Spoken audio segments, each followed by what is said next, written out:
My sister's fiancé called me just unemployed at their engagement party, telling everyone I was a failure who couldn't hold down a real job.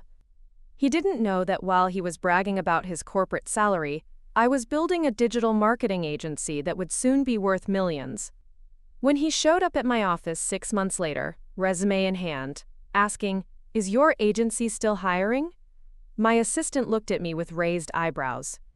The unemployed failure he'd humiliated in front of 150 guests now ran the fastest-growing marketing firm in the city, and his own company had just been our biggest client acquisition of the year. Before we jump back in, tell us where you're tuning in from, and if this story touches you, make sure you're subscribed.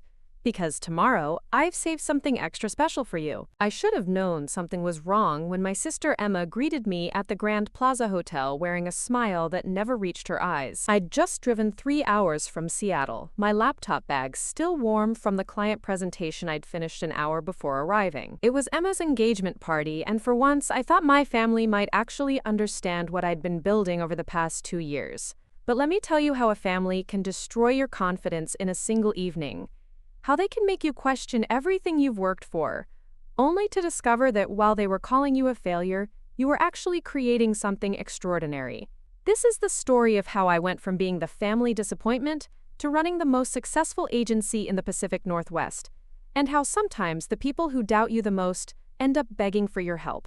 The Peterson family had built their reputation on 3 generations of traditional corporate success. My grandfather had been a regional manager for Boeing, climbing the ladder through decades of steady employment. My father had followed suit, spending 35 years at Microsoft before retiring with a generous pension and company stock. My older sister Emma had continued the family tradition perfectly. MBA from Wharton, senior marketing director at Amazon, 6-figure salary with full benefits and a clear path to executive leadership.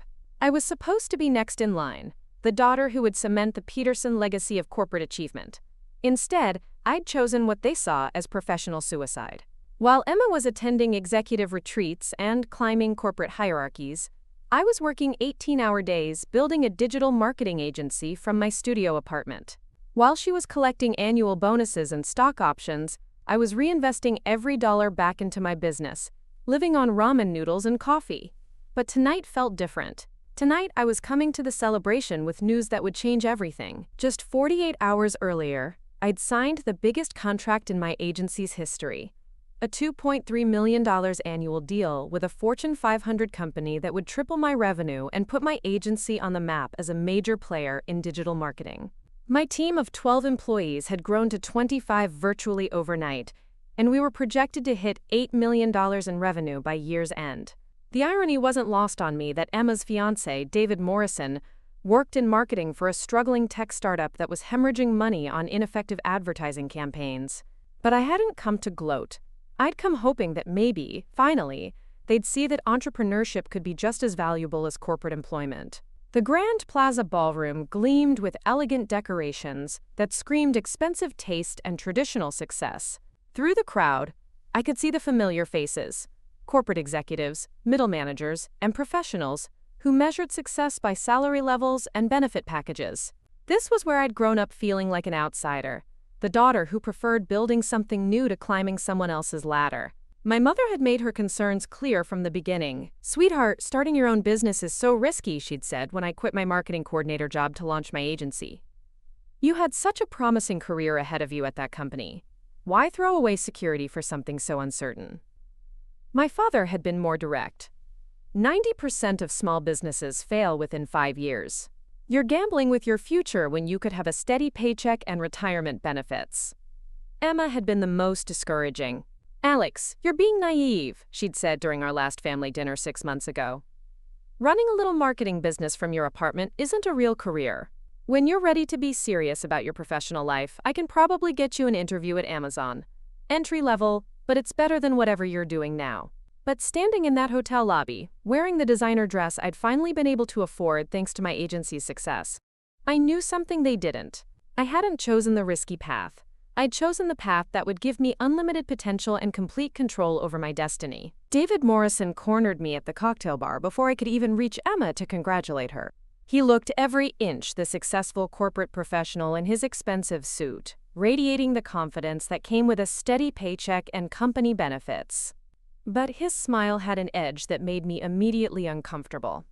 "Alex, there's the entrepreneur," he said, his tone dripping with condescension. "Still playing business owner, I see." "Playing?" I kept my voice steady despite the insult.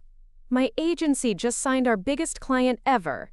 I brought Emma a congratulations gift from—" Right, your little marketing thing." He waved dismissively.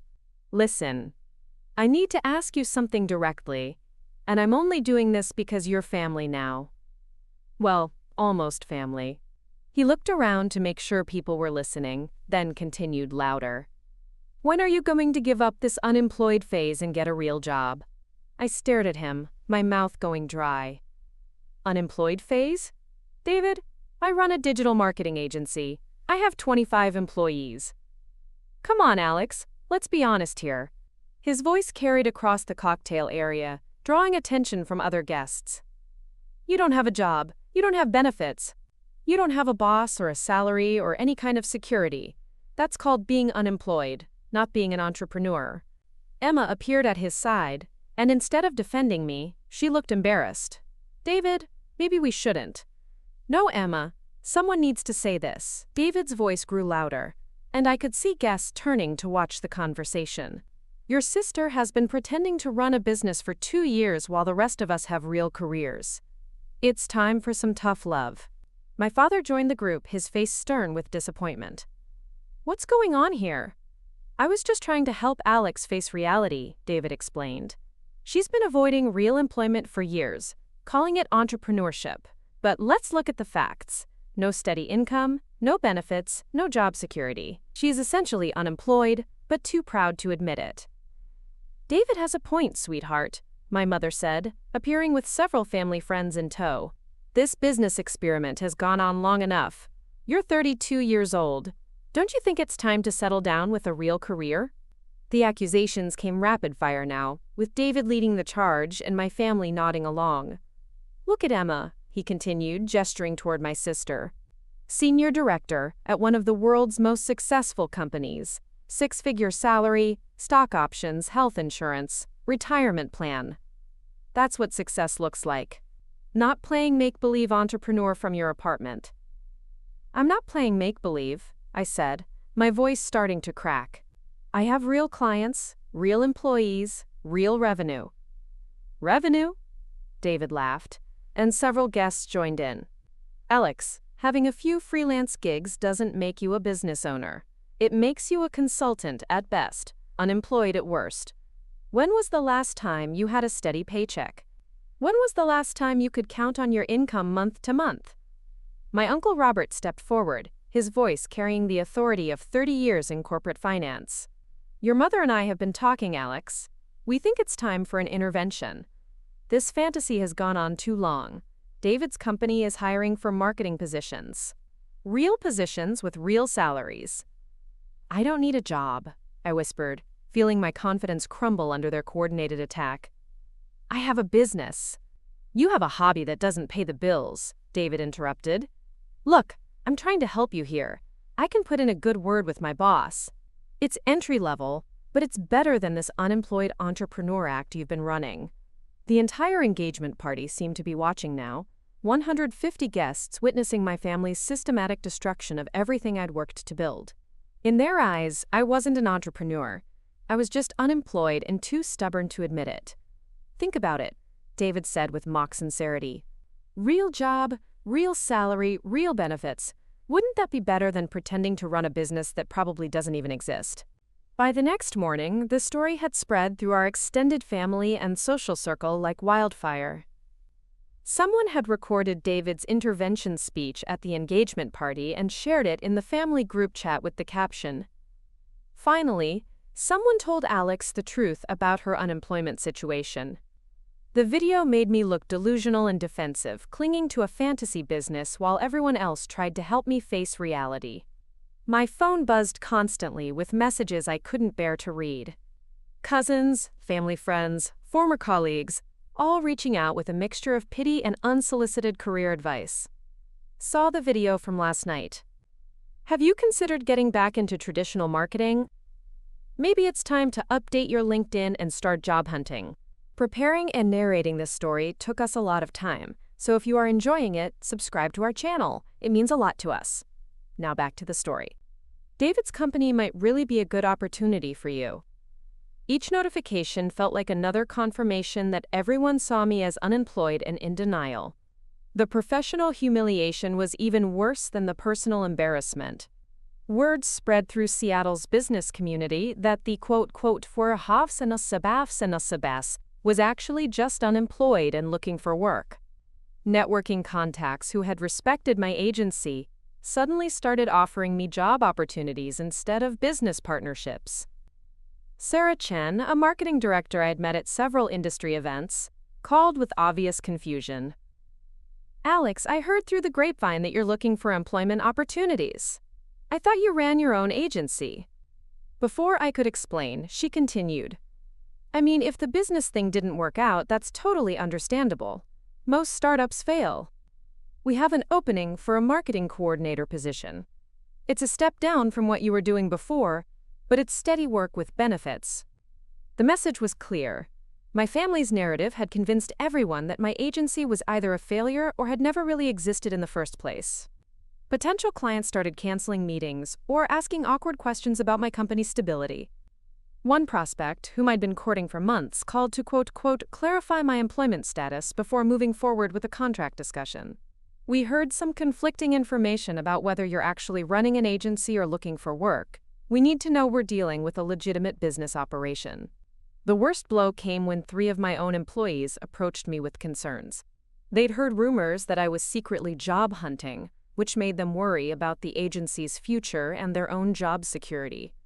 My head of operations, Jennifer Walsh, asked directly, "Alex, are we stable? Should we be looking for other opportunities? People are saying you're unemployed and looking for corporate work." I tried to explain that the rumors were completely false, that we'd just signed our biggest contract ever, but the damage was spreading faster than I could contain it. My family's public humiliation had created doubt about my business's legitimacy among the very people whose livelihoods depended on its success. David's company issued a statement on LinkedIn offering to, help talented professionals transition from failed entrepreneurial ventures back into stable corporate careers. While they didn't name me specifically, the timing made it clear they were capitalizing on my public humiliation to position themselves as the solution for delusional entrepreneurs who needed to return to reality.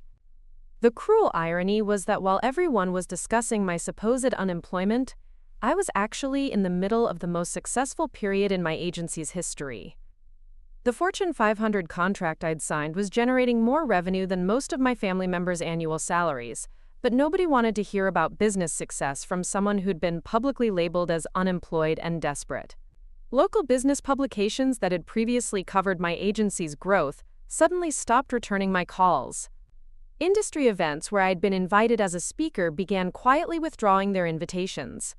My professional reputation was being destroyed by a narrative that had no connection to my actual business performance. I spent sleepless nights in my office, staring at our client contracts and revenue reports, wondering how something so successful could be perceived as complete failure.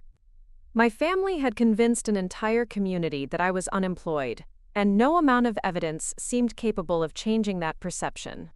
For weeks after the engagement party humiliation, I tried everything I could think of to rebuild my professional reputation and prove the legitimacy of my business. I sent detailed financial reports to family members, hoping concrete numbers would convince them that my agency was not only real but thriving. I forwarded client testimonials, team photos, and revenue projections that showed we were on track to hit $8 million in annual revenue. Every effort was met with skepticism or outright dismissal. My father looked over my financial documents with the expertise of 3 decades in corporate finance, then handed them back with a patronizing smile. "Sweetheart, these numbers look impressive on paper, but small business accounting can be creative. What matters is steady, predictable income. Can you guarantee you'll make the same amount next month? Next year? That's the difference between a real job and playing entrepreneur." I tried reaching out to business contacts who knew both my family and my professional work, hoping they might help bridge the gap between perception and reality. Marcus Thompson, a venture capitalist who had actually considered investing in my agency earlier that year, agreed to speak with my parents about my business prospects. The conversation backfired spectacularly. Marcus later told me that my mother had listened politely, then responded, "Marcus, we appreciate Alex's creativity, but you have to understand our concern. She's been avoiding traditional employment for years, calling it entrepreneurship. We just want her to have the security that comes with a real career, not the uncertainty of these business experiments." I decided to invite my family to visit my office, thinking that seeing the physical workspace, meeting my employees, and witnessing daily operations might finally convince them that my agency was legitimate. Emma agreed to tour the facility, but only after I emphasized that several Amazon vendors worked with agencies like mine. She spent an hour in our downtown Seattle office, meeting my team of 25 employees, observing client calls, and reviewing our project management systems. Afterward, her assessment was devastating. "Alex, this is impressive for a startup, but you have to be realistic about what this is. You're essentially running a large freelance operation. When you're ready for real corporate responsibility, with real budgets and real strategic impact, the offer to join Amazon still stands." My most desperate attempt came when I tried to leverage my biggest client success to demonstrate my agency's credibility. I arranged for the Fortune 500 client's marketing director to call my parents directly and explain how our campaign had increased their revenue by 340% in 6 months. The client, Jennifer Rodriguez, spoke glowing about our strategic approach and innovative digital marketing techniques. But when she finished, my father's response crushed any remaining hope. "That's wonderful, Jennifer, and we're sure Alex contributed to your success. But you have to understand our perspective.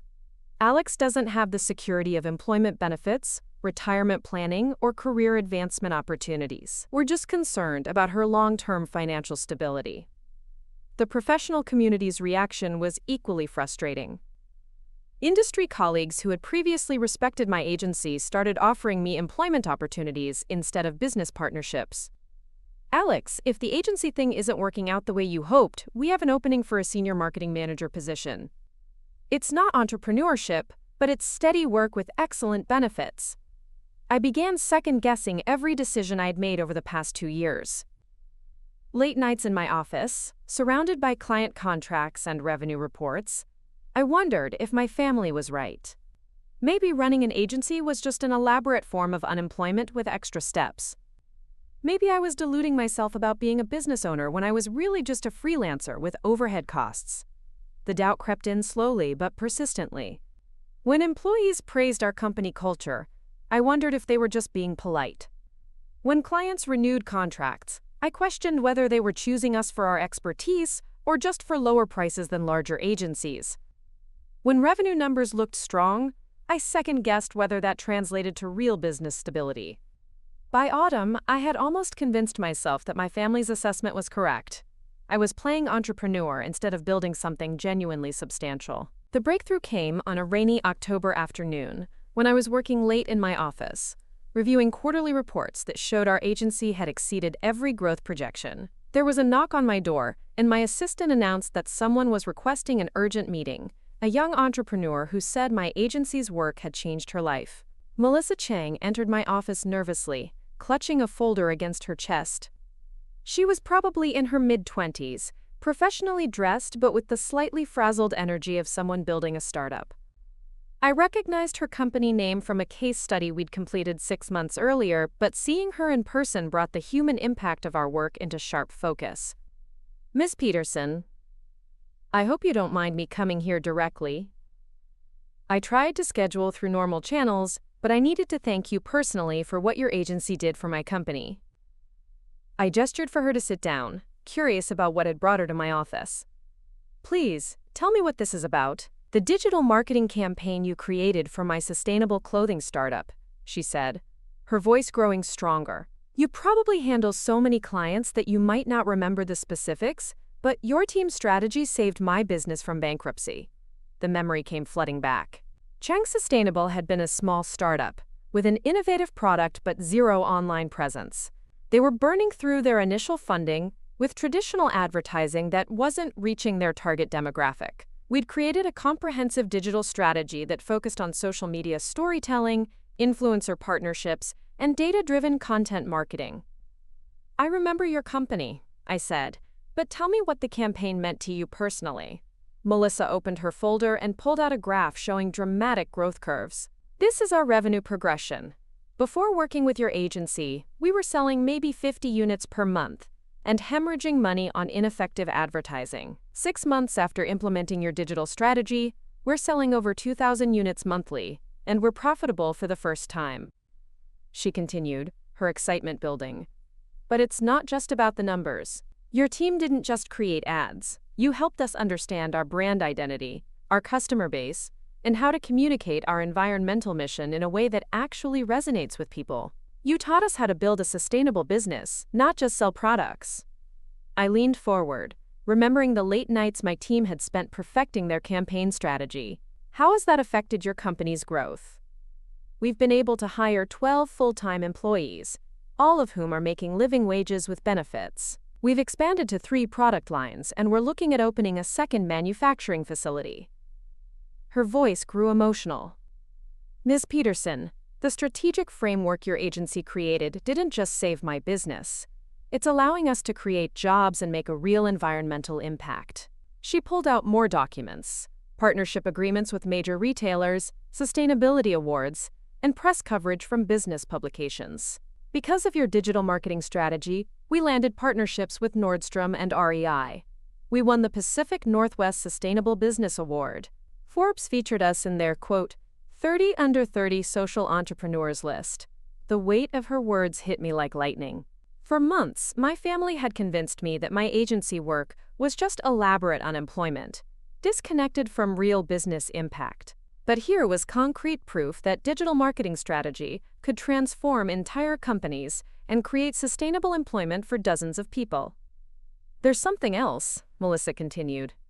"Your success story with our company has become a case study at the University of Washington's Business School. They're teaching your digital marketing methodology to MBA students as an example of how strategic thinking can revitalize struggling businesses." She reached into her folder one more time and pulled out a business magazine. "This month's Pacific Business Journal features your agency as one of the top 10 companies shaping Seattle's digital economy. They interviewed me about our transformation, and I made sure they understood that none of our success would have been possible without your team's strategic vision." Sitting in my office, looking at the tangible evidence of our impact, something fundamental shifted inside me. My family's narrative crumbled completely in that moment. I wasn't playing entrepreneur. I was building real businesses that created real jobs and generated real economic impact for the entire region. Melissa's visit ignited something that had been dormant for months. That evening, I sat in my office with a whiteboard and began mapping out every client we'd served, every campaign we'd created, every business transformation we'd facilitated. For the first time since the engagement party, I wasn't dwelling on my family's perception of failure. I was documenting my actual business impact, the real economic value my agency had generated. I started reaching out to former clients, business partners, and industry contacts to understand the broader impact of our work. The conversations were revelatory. Marcus Rivera, CEO of a tech startup we'd helped launch, told me our digital strategy had been instrumental in their $5 million Series A funding round. "Alex, your team didn't just create marketing campaigns. You helped us articulate our value proposition in a way that resonated with investors. Our pitch deck success was directly tied to the brand positioning your agency developed." The Seattle Business Alliance sent me a detailed report showing how our campaigns had contributed to the local economy. Our digital marketing strategies had helped client companies generate over $50 million in additional revenue over the past 2 years. That revenue had translated to nearly 300 new jobs across various Seattle businesses, from startups to established companies looking to expand their digital presence. But the most powerful validation came from an unexpected source. Dr. Jennifer Walsh from the University of Washington's Foster School of Business called my office personally to discuss incorporating our methodologies into their curriculum. "Alex, We've been studying your agency's approach to integrated digital marketing, and we'd like to feature your case studies in our MBA program. Your strategic frameworks are becoming industry standards. As I compiled this evidence, a clearer picture emerged. My family saw agency work as glorified freelancing, but the reality was that I'd been building strategic marketing solutions that were transforming entire industries. The campaigns they dismissed as not real work were being studied at business schools and replicated by marketing teams across the Pacific Northwest. I began organizing client testimonials and business metrics that told a different story than my family's narrative. Letters from Fortune 500 companies explaining how our campaigns had exceeded their internal team's performance by over 200%. Documentation from the Small Business Administration showing that companies working with our agency had survival rates 340% higher than the regional average. Evidence that our digital marketing innovations were being adopted by agencies from San Francisco to New York. More importantly, I discovered that our impact extended far beyond individual client success. The Seattle Chamber of Commerce had quietly been referring struggling businesses to our agency as a model for digital transformation. The Washington State Department of Commerce had featured our work in their economic development reports as an example of how innovative service companies were driving regional growth. I found emails from other agency owners describing how our methodologies had influenced their business models. Sarah Kim from Portland Digital wrote, "Your integrated approach to content marketing and data analytics has revolutionized how we serve clients. We've adopted your strategic framework, and our client retention has improved by 85%. You've changed how agencies think about long-term partnership versus project-based work." But the most significant discovery came when I researched our agency's broader industry influence. A marketing industry publication had ranked us as the fastest-growing digital agency in the Pacific Northwest for 2 consecutive years. Our client retention rate of 94% was being cited as the gold standard for agency-client relationships. Marketing directors from major corporations were specifically requesting proposals from agencies that used Peterson-style integrated strategies. The evidence was overwhelming. While my family had been describing my work as unemployment, I'd actually been creating business methodologies that were influencing an entire industry. The little marketing thing they mocked was generating millions in economic impact and changing how businesses approach digital transformation. I wasn't just running a successful agency. I was someone whose strategic thinking was shaping how businesses across the region understood digital marketing. And they had no idea that the woman they'd labeled as unemployed was already being recognized as one of the most innovative entrepreneurs in Seattle's business community. The breakthrough I'd been searching for came from the most unexpected place: my late grandfather's home office.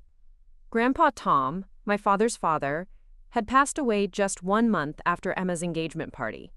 He'd been the only family member who'd ever seemed genuinely curious about my agency work, though he'd always kept his interest quiet around the rest of the family. His house had been sitting empty while the family handled his estate.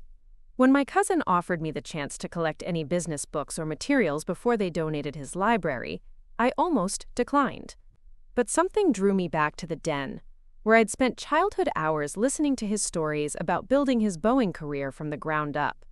In his mahogany desk, tucked behind decades of engineering manuals and retirement planning documents, I found a locked drawer I'd never noticed before. The key was taped inside his copy of The Innovator's Dilemma, with a note that read, "For Alex, the real entrepreneur in the family." Inside were documents that completely stunned me. My grandfather had been quietly tracking my agency's growth for 2 years, collecting evidence of my business success that my family had either ignored or dismissed. He had printed copies of industry articles that mentioned my innovative marketing strategies. He'd saved screenshots of client testimonials praising our work. He'd even kept documentation of our revenue growth and team expansion. But the most shocking discovery was a thick folder labeled Alex's Real Success Story. Inside were printed emails, business reports, and documents that revealed how my family had been deliberately minimizing my achievements while simultaneously being concerned about their implications. There was an email chain between my parents from 3 months before the engagement party. Tom keeps asking about Alex's business and showing me articles about digital marketing agencies. He thinks she's building something significant. We need to be careful about how we discuss her situation. If she actually succeeds, It could make Emma's corporate path look less impressive by comparison. Another email, this one from Emma to my mother, was even more revealing. Mom, I looked up Alex's agency online after David asked about her employment status. They have some pretty big-name clients listed. I don't think she's as unsuccessful as we've been assuming. But David is already planning his intervention speech for the engagement party. Should I warn her? But the most devastating find was a letter my father had written to my grandfather but apparently never sent. Dad, I know you're interested in Alex's business venture, but I'm concerned about encouraging unrealistic expectations. The entrepreneurship phase needs to end before she gets too deep into debt or damages her career prospects. We're planning to have a family conversation about more stable employment options. My grandfather had also saved copies of business publications that my family had apparently intercepted before I could see them. Awards notifications from the Seattle Business Alliance. Invitations to speak at marketing conferences. Even a letter from a venture capital firm expressing interest in potentially investing in my agency's expansion. At the bottom of the drawer was a letter from my grandfather, written in his careful engineer's handwriting just weeks before he died. Alex, if you're reading this, then they've tried to convince you that your success isn't real. But I've been watching your agency's growth with the same attention I used to track aircraft development projects at Boeing. You're not playing entrepreneur, you're building something revolutionary. Your family is afraid because they don't understand digital business models. They measure success by paychecks and benefit packages, but you're creating value in ways they can't quantify. I've seen the client results, the industry recognition, the economic impact. You're not unemployed. You're unemployable because you've outgrown the need for someone else to validate your worth. The expansion opportunity is coming. I've heard through old business contacts that major investors are watching Seattle's digital marketing sector. When it comes, don't let their fear make you small. You've built something extraordinary, and it's time for them to see it. I sat in that quiet office, surrounded by evidence of my grandfather's secret pride in my achievements, and finally understood the full scope of what had been happening to me. Armed with my grandfather's evidence, I began digging deeper into my family's systematic campaign to undermine my business success. What I discovered was more calculated and deliberate than I could have imagined. They hadn't just been worried about my employment security. They'd been actively working to diminish my achievements because those achievements threatened their traditional definition of professional success. I reached out to business contacts and industry colleagues, asking careful questions about what they'd heard regarding my family's view of my agency. The responses revealed a disturbing pattern. Jennifer Walsh from the Seattle Marketing Association admitted she'd always found it strange that my family never attended industry events or business awards ceremonies where my agency was being recognized. Alex, your parents were invited to the Digital Innovation Awards last year when you won Agency of the Year. Most families would consider that a highlight. They declined without explanation. The pattern became clear. My family had been systematically avoiding opportunities to be publicly associated with my business success, while simultaneously promoting their narrative that I was unemployed and directionless. I contacted business publications that had tried to feature my agency in their success stories. Michael Chen, editor of Pacific Business Weekly, revealed something shocking. Alex, we approached your family last year about doing a feature on multi-generational business success, your grandfather's Boeing career, your father's Microsoft tenure, and your agency's innovation in digital marketing. Your mother specifically requested that we not include your business in any family profiles. But the smoking gun came when I obtained email records through a former Microsoft colleague who still had access to internal communications. David Morrison had been corresponding with potential clients of mine, subtly undermining my agency's credibility by suggesting that I wasn't a reliable business partner. In one particularly damaging email to a tech startup CEO, David had written, "I know Alex Peterson socially through family connections. While I'm sure she's well-intentioned, I'd recommend working with more established agencies. Small operations like hers tend to be unstable, and you don't want your marketing budget dependent on someone who's essentially still figuring out whether this is a real business or just a temporary phase." More shocking still was the discovery that my sister Emma had been actively discouraging Amazon colleagues from partnering with my agency. Through a contact in Amazon's marketing department, I learned that Emma had been telling people my agency was too small and unpredictable for enterprise-level partnerships, effectively blocking potential million-dollar contracts. The most devastating revelation came from an unlikely source, David's own company records, which I accessed through a client who had considered hiring his firm. David's startup had been hemorrhaging money on ineffective marketing campaigns for months, spending nearly $400,000 on traditional advertising that generated minimal results. They were on the verge of bankruptcy and desperately needed the kind of digital marketing expertise my agency specialized in. But instead of reaching out for help, David had been telling his team and investors that aren't equipped to handle serious business challenges. He'd convinced his company to continue burning money on failed strategies rather than admit that his sister-in-law's unemployed hobby might actually be the solution to their marketing problems. The final piece of evidence came from the most unexpected source: my mother's personal assistant, who had overheard family conversations about managing the Alex situation. She revealed that my parents had actually consulted with a family business counselor about how to handle my entrepreneurship phase without causing family conflict. They'd been advised to, avoid publicly acknowledging business achievements that might encourage continued risk-taking behavior. The pattern was unmistakable. My family hadn't just been concerned about my lack of employment security, they'd been terrified that my success would expose the limitations of their own conventional career paths. They'd systematically worked to hide my achievements because those achievements threatened their carefully constructed belief system about what professional success looked like. I realized that my grandfather's prediction had been right. The expansion opportunity was coming, and when it did, there would be no way for my family to maintain their fiction about my unemployment anymore. The call came on a December morning while I was reviewing expansion plans in my new corner office overlooking Elliott Bay. Marcus Rivera from Summit Ventures was on the line, his voice carrying the excitement of a dealmaker who'd found something special. "Alex, we've completed our due diligence on your agency. The board has approved a $15 million Series A investment offer. We're prepared to value your company at $45 million pre-money. You've built something extraordinary here." I sat in stunned silence for a moment, then managed to respond. "Marcus, that's incredible. I'm honored by your confidence in our team." "Alex, this isn't just confidence. Your revenue growth trajectory, client retention rates, and market positioning are unlike anything we've seen in the digital marketing space. You've created a scalable business model that's generating real economic impact. We want to help you expand nationally." The irony was overwhelming. While my family had been calling me unemployed and encouraging me to find real work, venture capitalists had been studying my business model and preparing to invest millions in its growth. The news broke 2 days later when the investment was announced in TechCrunch and Seattle Business Journal. Headlines read, "Seattle Digital Agency secures $15 million Series A, Peterson Marketing Solutions valued at $45 million, and local entrepreneur builds million-dollar agency from apartment." The coverage detailed my agency's innovative approach to integrated digital marketing and our track record of transforming client businesses.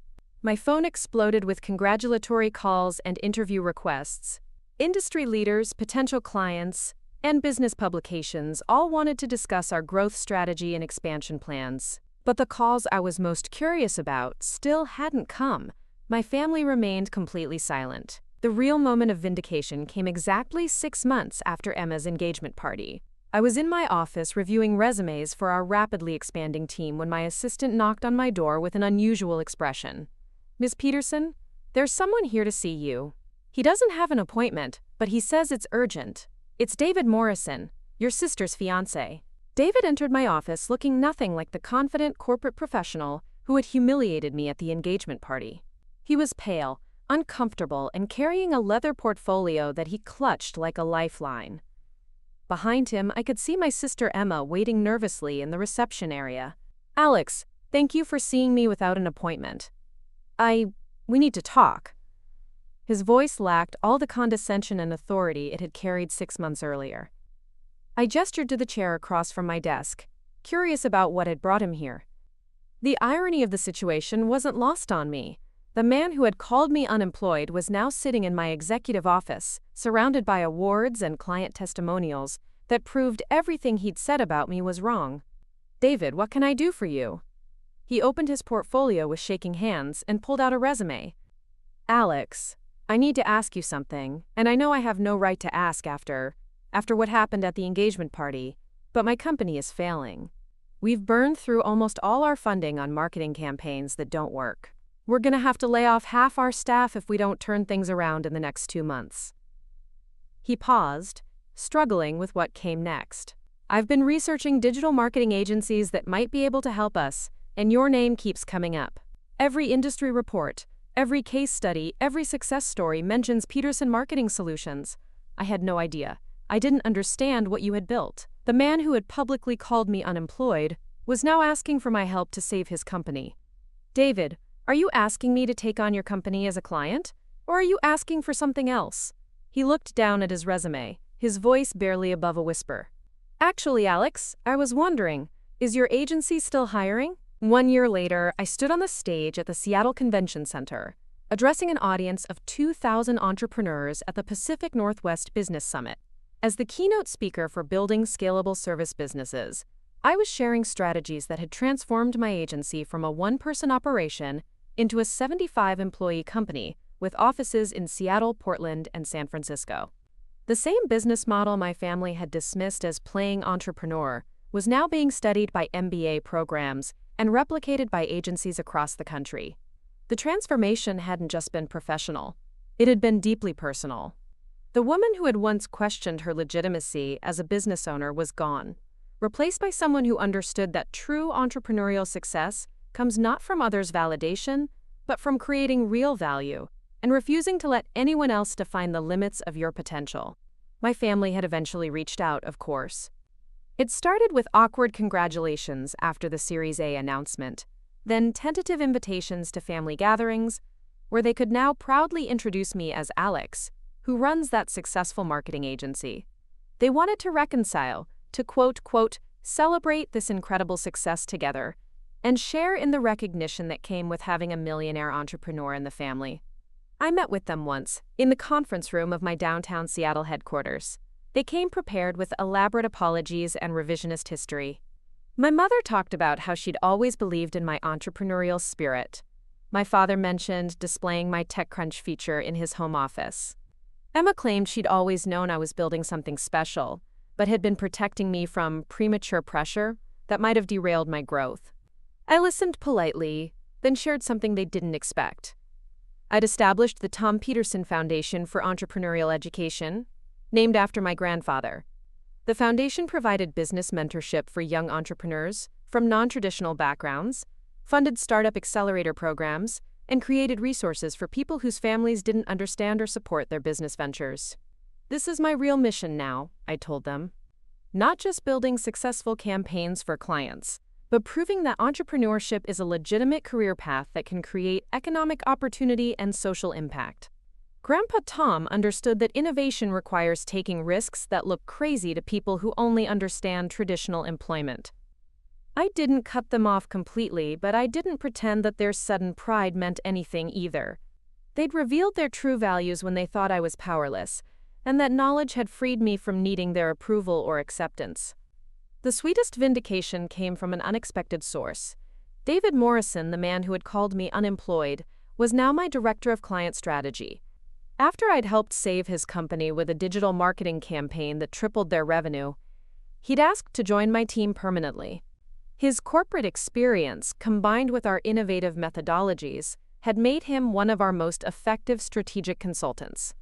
"Alex," he told me during our quarterly review, "I need to apologize again for what I said at the engagement party. I was measuring success by salary and benefits because that's all I understood. You were building wealth and creating jobs, while I was just collecting a paycheck. I had no idea what real business leadership looked like." My office walls now displayed photos from business conferences around the world, awards from industry associations, and thank you letters from client companies whose growth we'd facilitated. But the centerpiece was still my grandfather's letter, framed next to a photo of us together when I was 12, both of us holding business plans. His for a consulting practice he'd dreamed of starting after Boeing, mine for a lemonade stand that taught me my first lessons about profit margins. The agency had become more than a business. It was proof that entrepreneurship could create sustainable prosperity while maintaining personal values and social responsibility. Every morning, I walked through our open-concept office watching talented employees build their careers around innovative client solutions, knowing that we'd created something that would outlast any individual success. The woman who had been called just unemployed at her sister's engagement party had become someone who now employed 75 people and generated millions in economic impact. And the best part? I'd done it by building something meaningful rather than just chasing someone else's definition of professional success. My name is Alex Peterson, and I am exactly who I was always meant to be. Up next, you've got 2 more standout stories right on your screen. If this one hit the mark, you won't want to pass these up. Just click and check them out. And don't forget to subscribe and turn on the notification bell so you don't miss any upload from us.